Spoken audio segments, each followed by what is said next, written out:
राजमा की वाणी चल रही है और कल जो वाणी हुई थी अंत में, इस कॉपी में जो नंबर है 39 उसको पढ़ के आगे बढ़ते हैं।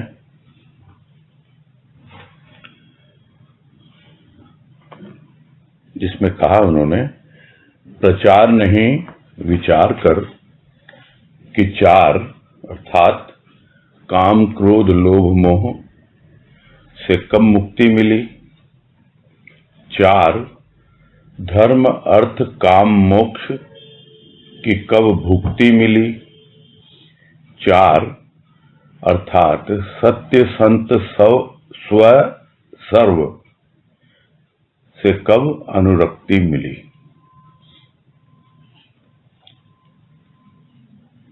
तो बिना विचार किए ही लोग प्रचार में लग जाते हैं और प्रचार करने की कोई आवश्यकता नहीं है। सबसे पहले तो विचार करना है। यही भाव लिया गया था कि काम क्रोध लोभ मोह पे तो कितनी बार विचार किया होगा हमने। तो क्या उससे मुक्ति मिल गई? कब मुक्ति मिली? यानी उससे मुक्ति मिलना कठिन है, साथ साथ चलते रहते हैं। किस तरह इन विकारों को आपको काम में लेना है। और इस संदर्भ में यह बात भी आई थी कि गुरुदेव ने पुस्तक लिखी है आनंद पथ, उसमें पूरा वर्णन इसके बारे में हुआ। तो मुक्ति की बात नहीं है, विचार करो कि कब मिली मुक्ति, यानी उनके साथ जीना सीखना है। धर्म अर्थ काम मोक्ष की कब भुक्ति मिली। भुक्ति यानी जो कुछ भी हम भोज्य पदार्थ खाते हैं, भोगते हैं, वो भुक्ति होता है। तो जो खाया खाना, तो क्या धर्म अर्थ काम मोक्ष सब कुछ हो गया, अब कुछ बाकी बचा नहीं। जिस तरह खा पी के हम एकदम संतुष्ट हो गए, हमारा पेट भर गया, वैसे ही धर्म अर्थ काम मोक्ष से क्या पेट भर गया? तो क्या भरता है? ये भी चलते रहते हैं साथ साथ जब तक जीवन है, किसी न किसी रूप में। फिर है चार सत्य संत स्व और सर्व से कब अनुरक्ति मिली। जो अनुरक्ति यानी अनुराग हुआ, जो वो इन चारों से किस प्रकार हुआ। तो सत्य से अनुराग किसने हमारे जीवन में, किसकी कृपा से हुआ? वो संत की कृपा से। तो पहले तो संत से ही अनुराग हुआ और धीरे धीरे हम अपने आप को जानने लगे। स्व से अनुराग हुआ, अपने आप से प्रेम होने लगा और धीरे धीरे सर्व यानी सबसे प्रेम होने लगा। तो इस तरह है, यही विचार करना है। और इस विचार में जब जीवन व्यतीत होता है प्राणी का, तो अपने आप ही प्रसार होता है, प्रचार की कोई आवश्यकता नहीं होती। तो संक्षेप में यही भाव इसका कल लिया गया था। आज है क्रमांक 40। इसमें कह रहे हैं, कलियां खिली सुगंध तुम्हारी, गलियां महकी धूम तुम्हारी, झूम उठा मन नाच उठा मन मयूर, विविध रंगी झलक पर।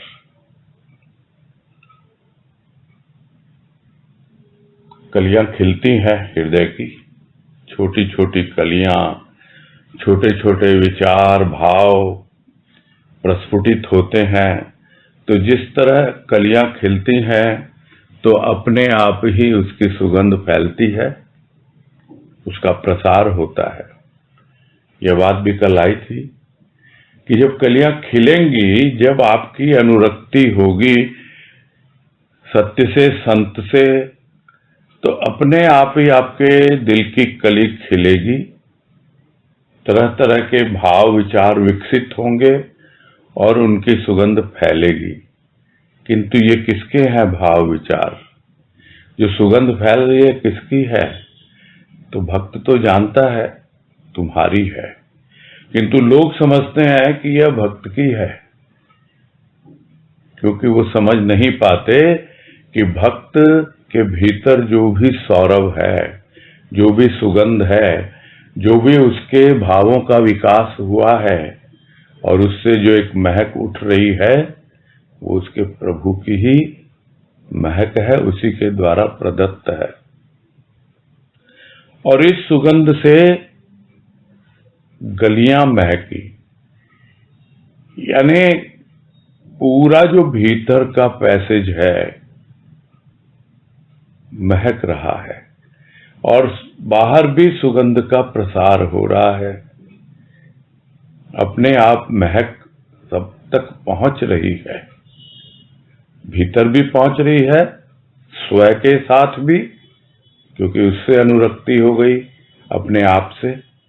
तो अपने भीतर में सूक्ष्म में जो भी रास्ते हैं, गलियारे हैं, और ये सब यादों के माध्यम से कि किस तरह से वो गलियारों में पहुंचता है यादों में, और उसकी कलियां कैसे महकी, कैसे विकसित हुई, किस तरह की सौरभ आई, क्या रंग बिरंगे उसमें फूल खिले, यह सब कुछ अनुभव में आने लगता है भीतर की गलियों में।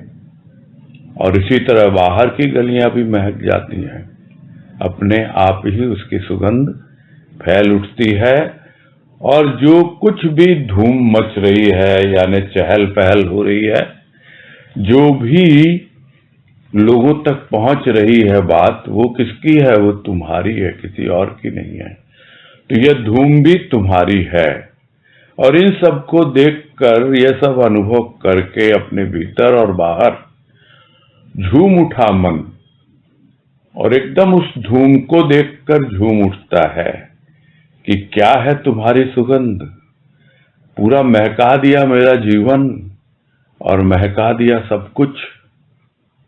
अब नाच उठा मन मयूर। ये जो मन मयूर है, मन का मोर नाचता है तरह तरह की झलक देखकर, विविध रंगी झलक पर, अलग अलग रंगों को देखकर। यादों के गलियारे में मैं खोजू रंगत रंगों में, याद दिलाती हैं ये यादें सत्य की संगत रंगों में। भजन की पंक्ति ये याद आ गई कि वो विविध रंगी झलक पर किसकी झलक है? तुम्हारी झलक। और उस पूरे भजन में यही वर्णन है, किन किन रूपों में, किन किन रंगों में तुम्हारी झलक मिली। और जब वो गुजरता है अपनी यादों के गलियारों में, तो पाता है कि उसी की धूम मची हुई है, उसी के भाव विचार की, उसी की सुगंध महक रही है, कलियां महक रही हैं। खिली हुई कलियां अब पुष्प बनकर अपनी सुगंध फैला रही है। तो नाच उठता है मन मोर। अब संतुष्ट है। कितना मांगेगा, कितना चाहेगा? हो गई। नहीं तो यही रहता था। मन मोर क्या करता था? ये दिल मांगे मोर, और चाहिए इस मन मोर को, क्योंकि तब तक अपने विविध रंगों को देख नहीं पा रहा था। अब यादों के गलियारे में गया, सुगंध आई, सब समझ में आ गया कि किस तरह गलियां महकी, कैसे तुम्हारी सुगंध फैली और किन किन रंगों में धूम मच रही है और झूम उठता है मन, यह सब देखकर, इसकी झलक पाकर। आगे है क्रमांक 41। इसमें कह रहे हैं, कामना की पूर्ति आशा का प्रसार, समाप्ति कामना की, प्रसार आनंद का।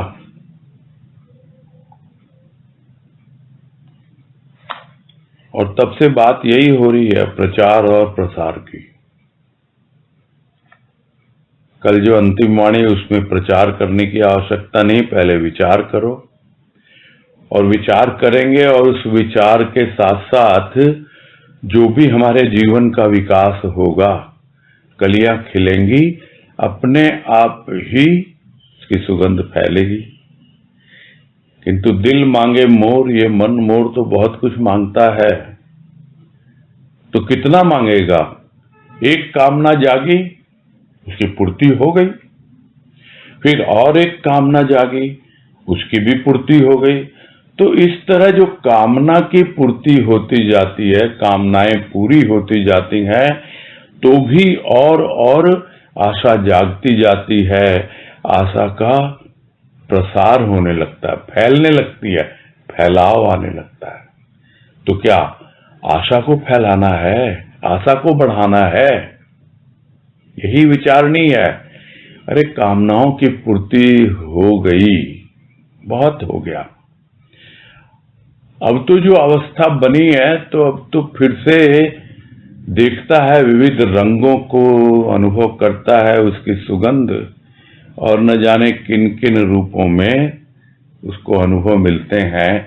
और यही समझ में आता है, जब तक मैं कामनाओं के पीछे लगा हुआ था, कामनाओं को पूरा करने में लगा हुआ था, तब तक उन्हीं कामनाओं की और आशा बढ़ती जा रही थी, उन्हीं का प्रसार होता जा रहा था, फैलती जा रही थी। और उसके द्वारा लोगों पे भी यही प्रभाव पड़ता है कि हमारी यह कामना है कि यह हो जाए, तो दूसरे के भीतर भी कोई कामना जागती है। भले ही हम कहें कि वो कामना जो है वो निष्काम है, अब पता नहीं निष्काम है या क्या है, मतलब कामना उसी ने जगाई है, वही पता नहीं। किंतु जब तक कामना जागेगी और कामनाओं की पूर्ति होती रहेगी, और आशाओं का रूप बढ़ता चला जाएगा, ये भी हो जाए, वो भी हो जाए, पहले छोटा सा काम, फिर और बड़ा काम, फिर ये भी कर लूं, वो भी कर लूं, यही जीवन बन जाता है फिर। किंतु जब समाप्ति कामना की, जब कामना की समाप्ति हो जाती है, यानी अब मुझे कामना से काम ना, अब मुझे कोई काम नहीं है इस कामना से, अब इसकी समाप्ति, तो जब समाप्ति हो जाती है, तब क्या होता है? तब प्रसार होता है आनंद का। वो आनंद जो एक छोटा सा अनुभव भीतर रहता है, और वो आनंद जो अपने भीतर की कली खिलने से अनुभव में आता है, वो जो सुगंध आती है, उसका अपने आप प्रसार होता है, उस आनंद का प्रसार होता है, उस सुगंध का प्रसार होता है, अपने आप होता है। जब तक कामना की पूर्ति होती रहेगी, तो आशा का प्रसार होगा, यानी लोगों में भी आशा जागेगी कि अरे इनको ये आशा, तो हम ये आशा कर लें, हम भी ये कामना कर लें। किंतु देखता है नहीं, इन्हें तो कोई कामना नहीं है, इनकी तो कामना की समाप्ति है, तो फिर प्रसार किसका होगा? कौन सी चीज आगे बढ़ेगी, कौन सा भाव आगे बढ़ेगा? वो है आनंद का। बस ये आनंद मगन, हम भी आनंद मगन रहें।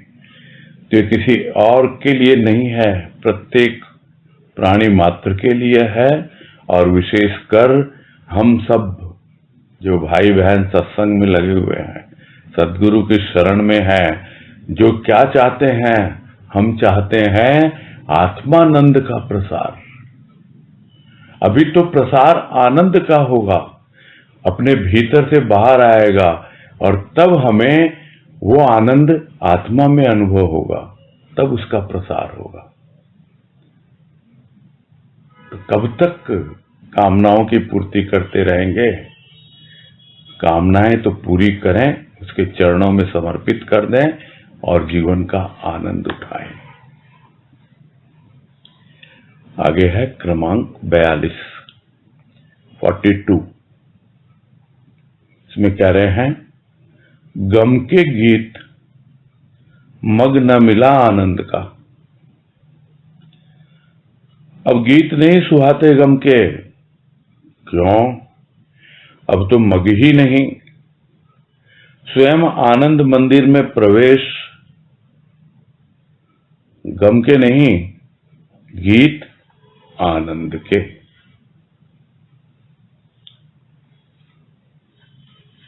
जब तक गम के गीत गाता था, गम के गीत यानी अपना दुखड़ा रोता था उसके सामने,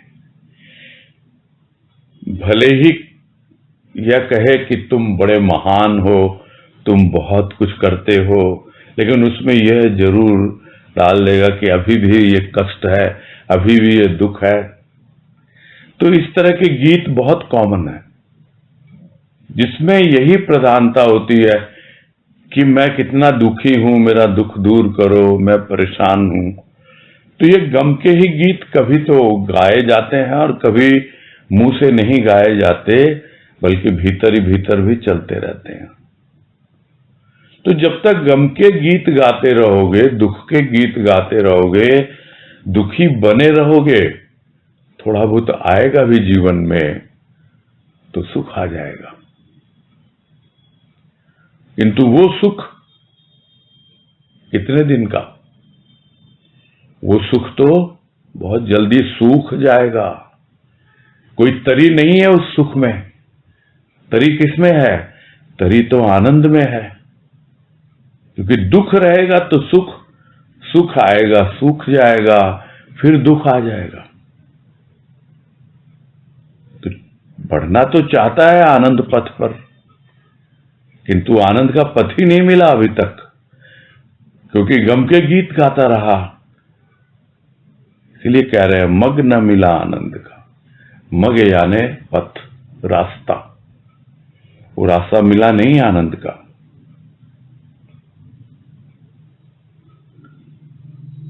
समझ में आ गया कि चाहिए मुझे तो आनंद का पथ। बहुत हो गया दुख सुख का रोना धोना, गम और खुशी न जाने कितनी बार जीवन में आए और गए। तो अब नहीं सुहाते ये गम के गीत, बीत गई है वो सब बातें। क्यों नहीं सुहाते भाई? इसलिए अब तो मुझे पथ पर चलने की जरूरत ही नहीं है। क्यों? क्योंकि स्वयं आनंद के मंदिर में प्रवेश हो गया। तो किसने करवाया? उस सच्चिदानंद प्रभु ने, उस आनंद घन ने उस आनंद मंदिर में ही प्रवेश करा दिया। चलना भी नहीं पड़ा। घर बैठे बैठे ही अपने भीतर पहुंचा दिया कि देख तेरा आनंद का उद्गम स्थान ये है, ये तेरा आनंद मंदिर है, जहां पर सिर्फ आनंद ही आनंद है, रस ही रस है। और ये रस ऐसा है जो कभी भी सूखता नहीं है। सुख का रस सूख जाता है और दुख आ जाता है। और फिर वो दुख आता है तो दुख में गीत गाने लगता है। तो सभी करते हैं, दुख में सुमिरन सब करे, सुख में करे न कोई।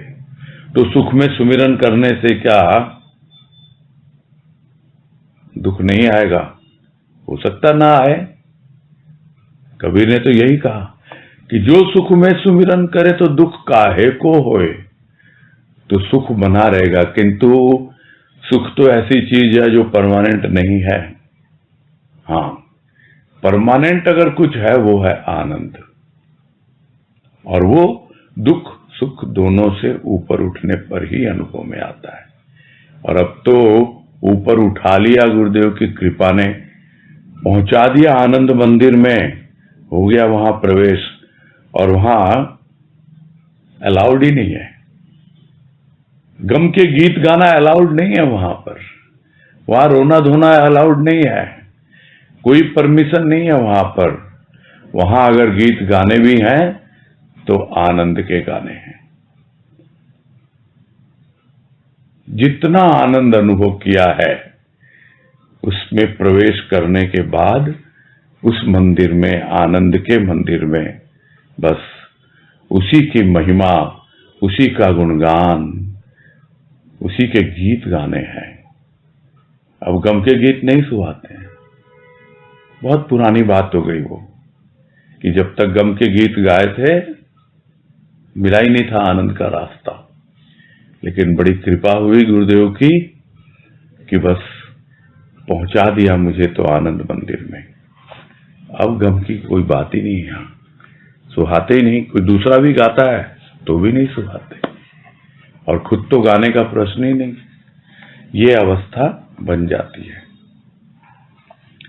आगे है क्रमांक 43। संसार सत्य पर स्थिर अमर, असत्य अस्थिर काया माया। सत्य काया माया के अवगुंठन में अवगुंठित, अवगुंठन हटा दृष्टि का, भेद का, सत्य सम्मुख।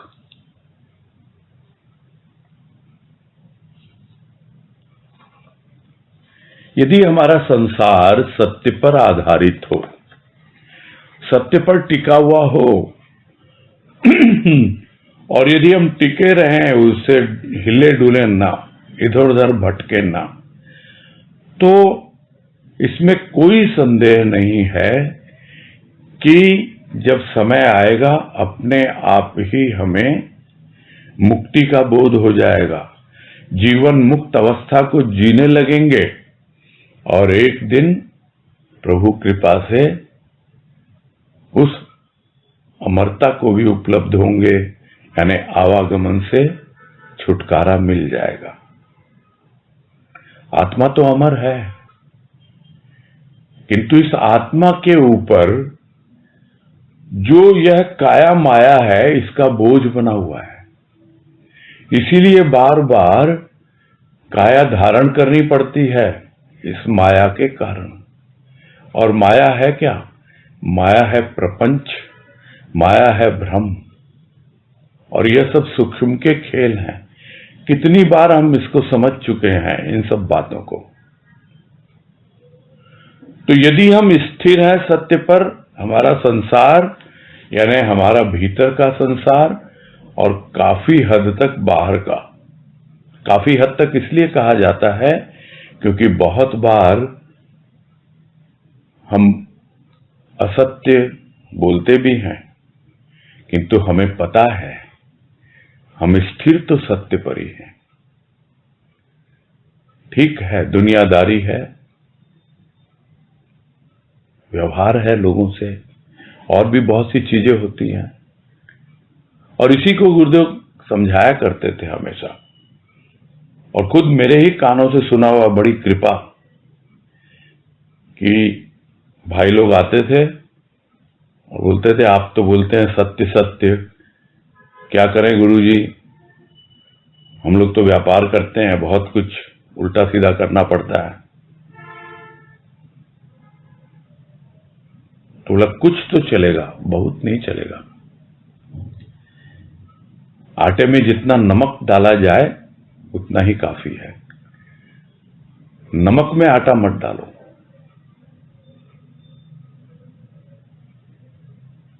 तो वही है दुनिया से व्यवहार, भौतिक जीवन, क्योंकि वो असत्य पर आधारित है और वो अस्थिर है, वो टिकता नहीं है। और हमें भी उसको टिका के नहीं रखना है, यह सोच के रखना है कि हाँ भाई, जो भी भौतिक जीवन में व्यवहार कर रहे हैं यदि उसमें थोड़ा असत्य है भी तो वो अस्थिर है, वो नहीं टिका हुआ हमारे साथ। हमारे साथ तो टिका हुआ है सत्य हमारे संसार में, और वो सत्य जो है वो स्थिर है, अमर है, वो कभी डिगता नहीं है, हिलता डुलता नहीं है। जबकि काया माया जो है वो अस्थिर है, डिग जाती है, बार बार आती है, बार बार जाती है। एक बार सत्य टिक गया और प्रभु कृपा से बना रहा अंत तक, तो अपने आप ही हम भी स्थिर हो जाएंगे, उसी सत्य में समा जाएंगे। वो सत्य कहाँ है? काया माया के अवगुंठन में अवगुंठित, यानी काया माया में लिपटा हुआ है वो अवगुंठन। अवगुंठन यानी लिपटा हुआ, पर्दे में है, घूंघट में है। तो इस तरह है तो काया माया में, किंतु वो उसमें लिपटा हुआ है। और जैसे ही वो अवगुंठन हटा, यानी पर्दा हटा जिसमें लिपटा हुआ था, कहाँ था वो दृष्टि में था। तो वो पर्दा हटा दृष्टि का, जब दृष्टि दी सद्गुरु ने भाव की और देखने लगा, सब कुछ स्पष्ट समझ में आने लगा, तब सत्य का भेद जो है वो सम्मुख एकदम समझ में आ गया। अरे इसी में लिपटा हुआ था काया माया में, किंतु मैं तो हमेशा डरता रहता था, घबराता रहता था, अस्थिर था मेरा जीवन, भयभीत होकर के। जब भयभीत हो जाता है प्राणी तो अपने आप डरने लगता है, यानी कांपने लगता है, थरथराने लगता है। यह तो शरीर का रूप है, भीतर से तो हमेशा ही हिलता डुलता रहता है, उसका मन भागता रहता है, टिका हुआ ही नहीं है, स्थिर ही नहीं है कुछ भी। लेकिन सत्य पर यदि संसार होगा तो सबसे पहले मन स्थिर होना शुरू होगा, तब धीरे धीरे पर्दे हटेंगे भीतर के और पता लगेगा, और उस दृष्टि से देख पाएगा, रहस्य मालूम पड़ेगा। यही रहस्य है कि मेरे ही भीतर पर्दों में छिपा हुआ था यह सत्य, और तब वो सत्य सम्मुख प्रकट हो जाता है। आगे है क्रमांक 44 इसमें कह रहे हैं, दृष्टि असत्य स्थूल, दर्शन काया का माया का। दृष्टि सत्य सूक्ष्म, दर्शन मायापति का सत्य का। और उसी भाव को और स्पष्ट किया गया है यहां, जो पिछली वाणी में था कि हमारी दृष्टि में असत्य है, हमारी दृष्टि में अभाव है, इसलिए भाव की दृष्टि नहीं है। भाव आएगा तो सत्य को लेकर ही आएगा। तो जब दृष्टि में असत्य होता है तो स्थूल ही स्थूल की दृष्टि से हम देखते हैं, और उसमें अभाव ही अभाव रहता है, और जो कुछ भी हम दर्शन करते हैं यानी देखते हैं, वो काया को या माया को।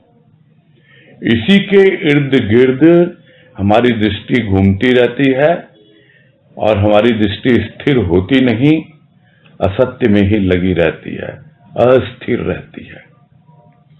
तो ये अवस्था है, जब दृष्टि असत्य की होती है तो स्थूल की बातें होती हैं, स्थूल में ही रमा रहता है प्राणी, और दर्शन भी स्थूल के ही होते हैं, काया के। और माया की बात भी हो तो वो भी भले ही सूक्ष्म दिखती है, किंतु है तो इस काया की ही छाया। यह भी गुरुदेव ने समझाया अपने प्रवचन में, जिसका शीर्षक है काया माया छाया, कि ये माया क्या है? ये तुम्हारी काया की छाया है, क्योंकि तुम काया में लगे हुए हो, इसलिए उस छाया के पीछे भाग रहे हो। अभी छाया तुम्हारे सामने है, और वो छाया जो पड़ रही है किसके कारण? जैसे सूरज पीछे है तो छाया सामने पड़ती है। प्रभु तुम्हारे पीछे है इसलिए छाया तुम्हारे सामने पड़ रही है, और ये काया की छाया है और तुम इसके पीछे भाग रहे हो। जब सामने हो जाएगा सूर्य, यानी प्रभु सम्मुख हो जाएगा, तब वो छाया तुमको दिखलाई नहीं देगी। बस यही बात है इसमें कि दर्शन काया माया का ही होता है, क्योंकि दृष्टि में असत्य है। उस सत्य का जो सूर्य है वो पीछे है अभी, इसलिए वो छाया को देख रहा है, इस काया की छाया को, माया को, उसके पीछे ही दौड़ रहा है।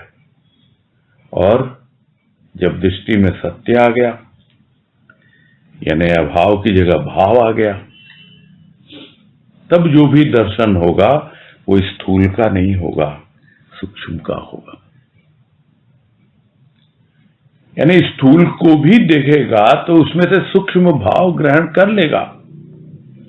यही तो भाव की विशेषता है।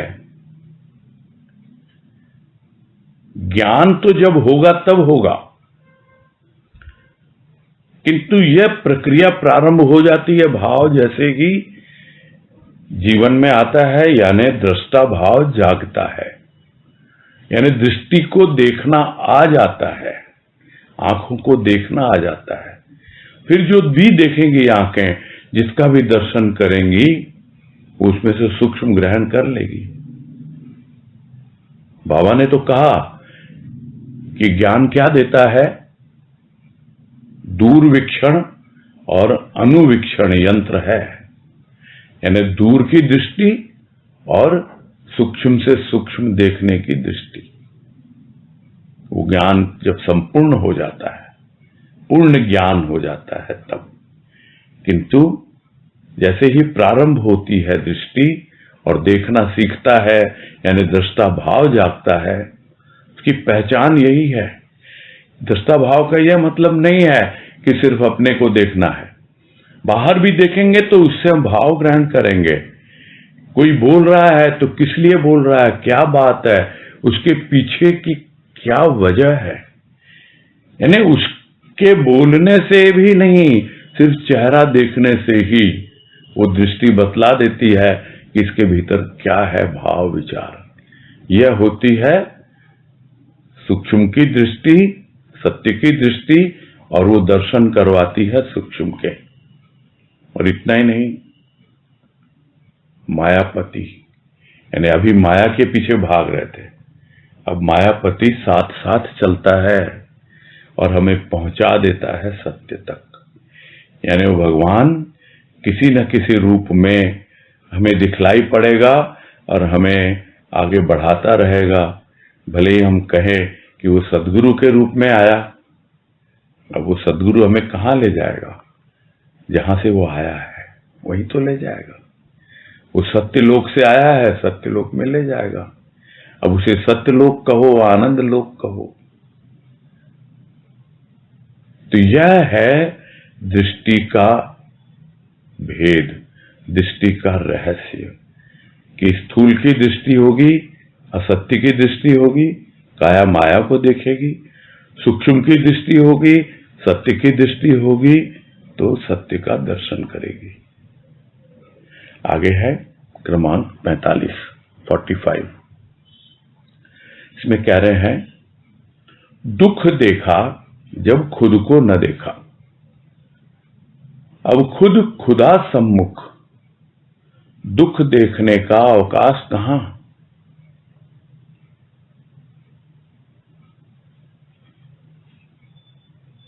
जब तक खुद को नहीं देखा तभी तक दुख दिखलाई देता है। वो दुख कहां दिखता है? दूसरों में दिखता है। मैं इसकी वजह से दुखी हो गया, मुझे इसने परेशान कर दिया, देखो ये तो ऐसा है, वो तो वैसा है। अरे भाई, खुद को देखो, खुद को समझो। यह जीवन जो मिला है तुमको, अपने आप को समझने के लिए मिला है, अपने आप को देखने के लिए मिला है। यानी जब तक खुद को नहीं देखेंगे दूसरों को देखते रहेंगे तो दुख बार बार आएगा और दुख ही दिखलाई देगा। क्यों? क्योंकि हम दूसरों में भी दोषी खोजते हैं। दूसरों से बातें करके देख लो, किसी से भी मिलेंगे, बातें करेंगे, सब अपना दुखड़ा रोते हैं। मुझको ये तकलीफ है, मुझको ये परेशानी है, ये बच्चे ऐसे कर रहे हैं, पति ऐसा कर रहा है, पत्नी ऐसे कर रही है, अरे बिजनेस तो ये नहीं हो रहा, सब तरह से रोना रोएंगे। तो देख लो, दूसरों को देखोगे, नहीं भी देखोगे तो भी लोग दिखला देंगे।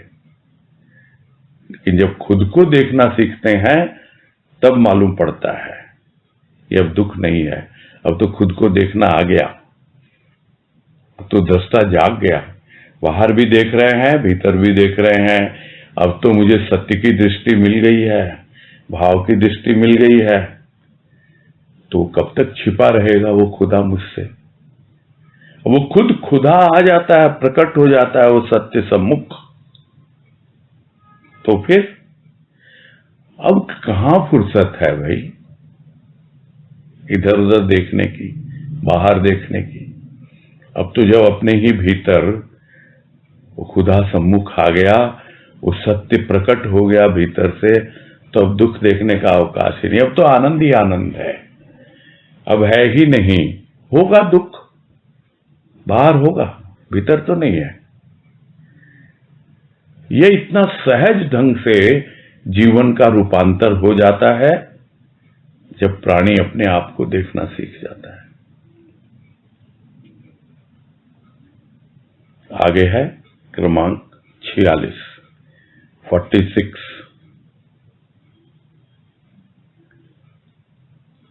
सत्य दिया आवर्तित कर प्रेम में संत ने, सत्य दिया आवर्तित कर प्रभु ने माया में। माया ने नचाया काम क्रोध में, प्रेम ने भुलाया आनंद में।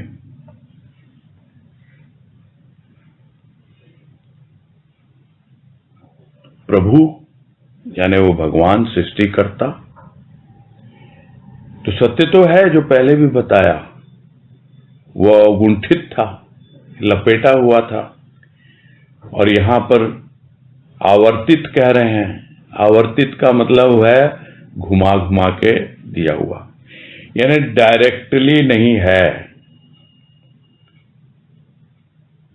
न प्रभु डायरेक्टली देता है और न संत ही डायरेक्टली देता है, घुमा के देता है। क्योंकि किसी को कह दे सीधे सीधे चलो, सबसे सीधा रास्ता क्या है?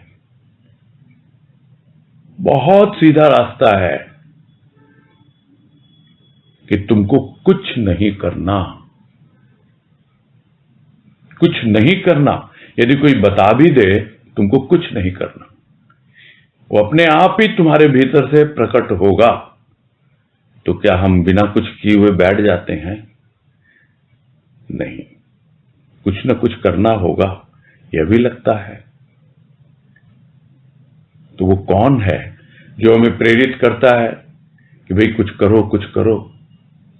और जब बारीकी से इस पर विचार करते हैं तब मालूम पड़ता है कि अरे कुछ करने की बात, ये मेरी मैं ही तो है, ये मेरा अहंकार ही तो है जो कहता है कुछ करना होगा, नहीं करेगा तो कैसे होगा।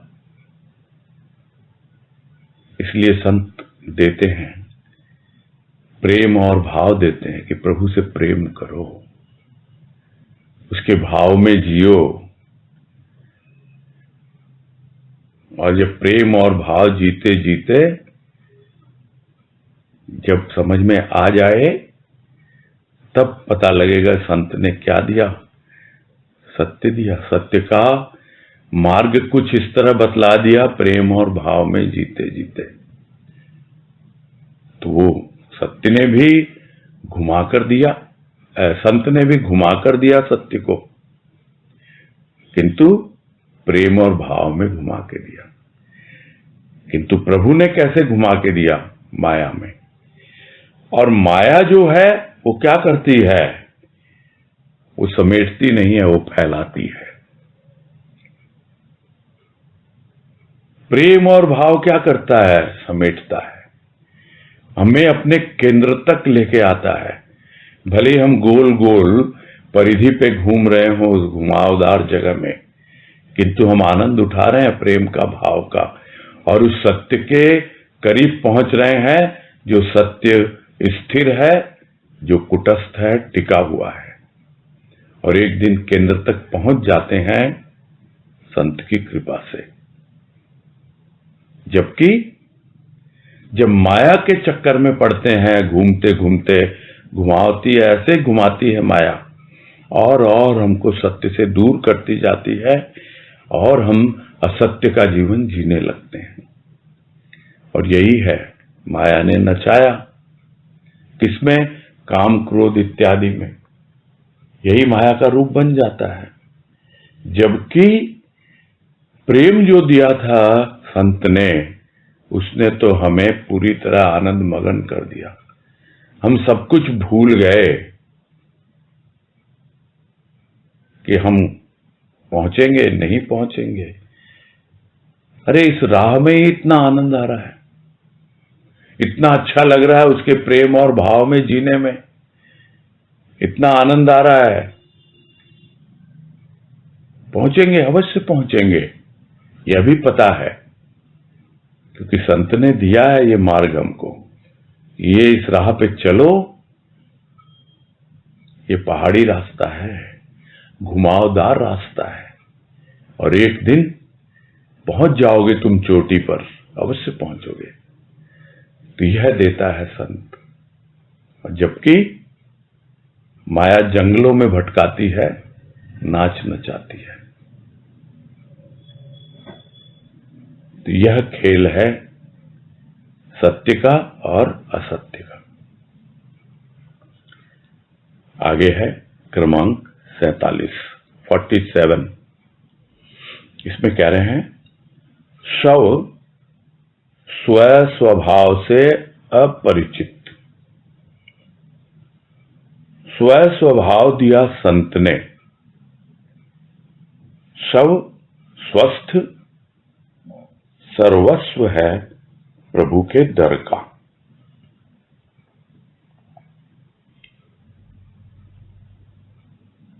यहां शव से तात्पर्य क्या? जो मुर्दे समान जी रहा है, जी रहा है वो, किंतु वो जीवन नहीं है, वो अपनी ही लाश को ढो रहा है। वही है शव का जीवन। तो वो कैसे परिचित होगा अपने स्व से और अपने स्वभाव से? तो जब तक पड़ा हुआ रहेगा, गिरा हुआ रहेगा, जब तक शव के भाव में जिएगा, तो स्वभाव तक कैसे पहुंचेगा? तो इससे अपरिचित ही रहता है। उसको स्वभाव कहेंगे भी जो दुनियादारी में लगे हुए हैं, पूरा भौतिक जीवन में ओतप्रोत हैं, उनको यदि यह कहा भी जाए कि भाई एक स्व नाम की कोई चीज होती है और यह भाव तुमको उस स्व तक पहुंचाएगा, और एक बार तुम स्व तक पहुंच जाओगे तो वो भाव ही तुम्हारा स्वभाव बन जाएगा। ये सब गुरुदेव ने समझाया प्रकृति और स्वभाव में, किंतु वो तो प्रकृति को ही स्वभाव कहता है। प्रकृति यानी नेचर, भाई उसका तो नेचर ही ऐसा है, उसी को वो स्वभाव कहता है। जबकि स्वभाव से अपरिचित है वो, कि वास्तव में स्वभाव क्या होता है। स्व का भाव ही तो स्वभाव है। तो शव को क्या पता है इसके बारे में? जो बिल्कुल इस ढंग से जीवन जी रहा है, पूरी तरह है स्थूल में रमा हुआ है, उसको कभी परिचय नहीं मिलेगा स्व और स्वभाव से। तो जैसे ही स्व और स्व का परिचय दिया स्वभाव का संत ने, तो क्या हुआ? अब थोड़ी सी जागृति आई। शरीर तो चल फिर रहा था, वो थोड़े ही पड़ा हुआ था, मरे समान थोड़े ही था। यह तो भीतर कोई जागृति नहीं थी, वही पड़ा हुआ था, जीव भाव में जी रहा था। और जब संत ने स्व स्वभाव का परिचय कराया, तब पता लगा कि तू जीव नहीं है, तू शिव है, तू शिवत्व की ओर बढ़ आगे। और तब शव जो है, जो अपने रोगग्रस्त था, मरे समान जीवन जी रहा था, वो स्वस्थ होना प्रारंभ होता है। और एक दिन स्वयं में ही स्थित हो जाता है, संत की कृपा से पूरी तरह स्वस्थ हो जाता है। और तब गुणगान करता है कि जो कुछ भी है मेरा, वो सर्वस्व सब कुछ, वो तो प्रभु के दर का ही है, कहीं और से उधार नहीं लिया हुआ। ये प्रभु ने दिखला दिया, ये स्व जो है वो तेरा ही था। तू शव था, इसलिए स्व से अपरिचित था।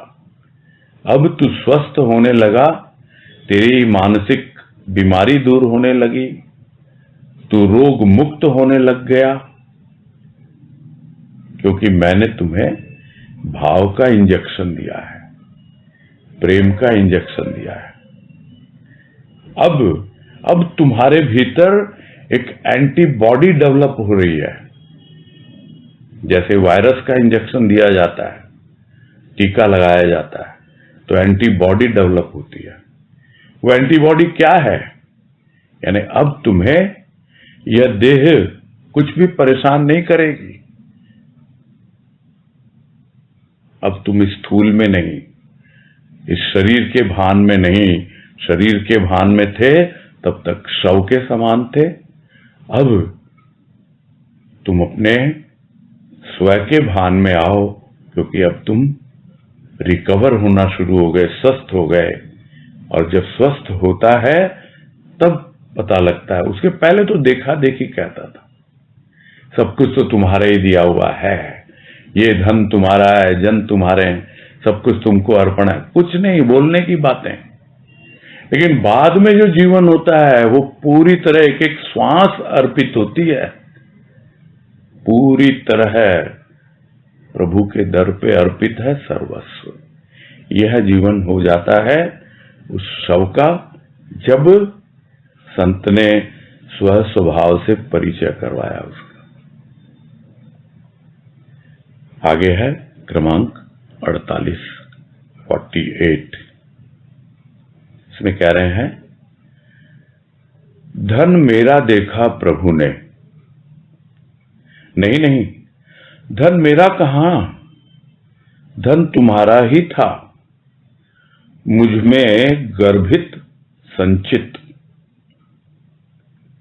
पहचान भी तुम्हें ही।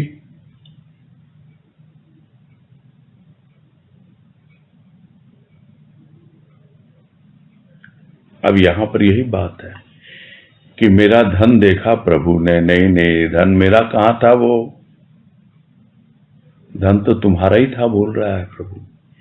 अरे मैंने क्या किया? मैंने कुछ नहीं किया। यह जो तुझमें गर्भित और संचित था, ये धन तेरा ही धन था वो, किंतु तुम्हारा ध्यान नहीं था। जब प्रभु ने देखा, यानी प्रभु ने देखा मेरा धन, तब मुझे लगा कि ये धन मेरा, लेकिन नहीं, ये धन मेरा नहीं है, तुम्हारा ही धन था। तुम ही थे मेरे भीतर, तुम ही धन बनकर गड़े हुए थे, और तुम ही मेरे जीवन में आए। तुम ही पूरी तरह भीतर जो भरा हुआ था, गर्भित था। गर्भित था मतलब गर्भ में था, गहराई में था। जैसे पृथ्वी की गहराई में होता है, रत्न छिपे होते हैं, इसलिए पृथ्वी को रत्न गर्भा कहा जाता है। था तो गहराई में, और संचित भी था, जैसे पृथ्वी के गहराई में जमा होते हैं, संचित होते हैं, वैसे ही ये धन बिल्कुल अंदर गड़ा हुआ था पूरी तरह, किंतु मुझे तो पता ही नहीं था उसके बारे में, मेरा था भी नहीं है, तो मुझे कैसे पता होता? यदि मेरा होता तब न मुझे उसका ख्याल होता कि भाई अरे फला फला समय में न जाने कितने साल पहले कोई बैंक में एफडी करवाई थी या लॉकर में ये गहने रखे थे। मेरा होता तब तो मुझे याद आता ना। ये तो तुमने रख दिया था, तुम्हारा ही तो धन था और मैं उससे परिचित था नहीं। तुमने ही तो मेरे नाम किया था, यह धन तुम्हारा ही धन था और वो धन तुम स्वयं ही थे। पहचान भी तुम्हें ही थी उसकी, मुझे नहीं थी पहचान। तो किसका धन है? किसी का भी धन हो, इतना सार गर्भित बातें होती हैं ये कि जब तक हम सार नहीं समझते, भाव नहीं समझते, तब तक हम अंदर पहुंच ही नहीं पाते गहराई में। तेरे मेरे की बात ही नहीं है यहां पर। भले ही मैं कहूं धन मेरा था, फिर लगता नहीं मेरा नहीं, तुम्हारा ही था। तो तुम्हारा था तो पहचान भी तुमने ही करवाई कि अरे मैंने ही तो धन तुम्हारे भीतर छिपा के रख दिया था।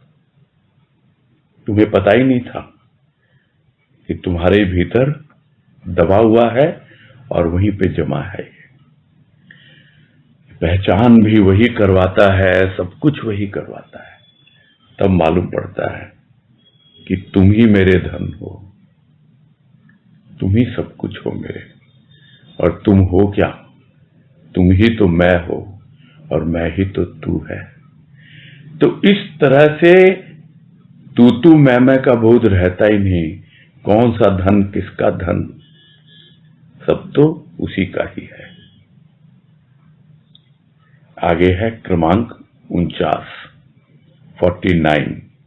इसमें कह रहे हैं, हृदय की आकांक्षा पूजन प्रभु का, प्रभु सम्मुख हृदय प्रवाहित नेत्र द्वार से, पूजन भजन दिल का दिल में।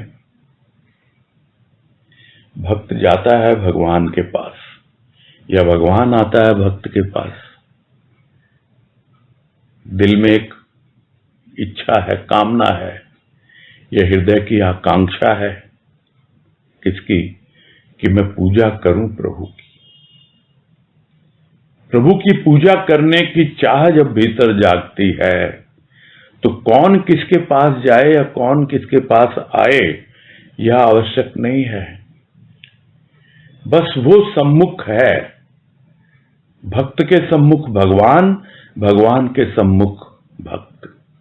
तो जब प्रभु सम्मुख हो गया तब तो चकित हो गया, अरे मैं तो पूजन करने के लिए इसके दर पे जाने वाला था, ये तो स्वयं मेरे हृदय के दर पे आके बैठ गया और क्या कहेगा अब तो हृदय पिघलने लग गया। और वो जो हृदय द्रवित हुआ, पिघलना शुरू हुआ, तो आंखों से बहने लगा। तो प्रवाहित हुआ हृदय आंखों के द्वारा, नेत्रों के द्वारा, और नेत्र द्वार से बहा। मैं तो पूजन करना चाह रहा था और यह आ गया मेरे पास, मेरे हृदय के द्वार पर। यह क्या है? ये प्रभु का पूजन है, उसका भजन है। दिल के द्वारा दिल में ही दिल में भाव की अवस्था बनती है। कुछ ऐसी अवस्था बनती है कि मन में एक आकांक्षा जागी, हृदय में एक आकांक्षा जागी, इच्छा हुई कि मैं प्रभु की पूजा करूं। और जब झांका दिल में देखा, अरे प्रभु सम्मुख, बस गदगद हो गया हृदय, द्रवित हो गया और आंख से आंसू बहने लग गए। नेत्र द्वार से हृदय ही प्रवाहित होने लग गया, संभाले नहीं संभल रहा। और यही पूजा हो रही है उसकी, यही उसका भजन हो रहा है, दिल से दिल का मेल हो रहा है। प्रभु आए हैं हृदय के द्वार पर और अपने आप इन आंसुओं के द्वारा उनका पद प्रक्षालन हो रहा है, चरणामृत पान कर रहा है भक्त। ये दिल की बातें हैं और दिल में ही रहती हैं, क्योंकि आज आकांक्षा है दिल में, इच्छा है प्रभु के पूजन की। बस यही पूरा करते हैं।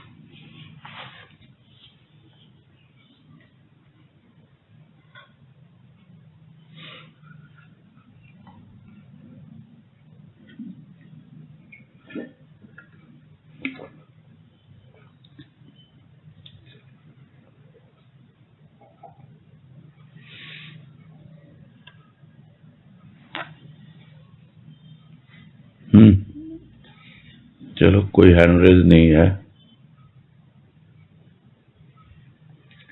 पूरा करते हैं फिर। हरिओम भैया। हाँ, हरिओम, सबको हरिओम। हरिओम, सबको हरिओम। हरिओम भैया जी। हरिओम, सबको हरिओम। हरिओम, हरिओम, हरिओम, सबको हरिओम।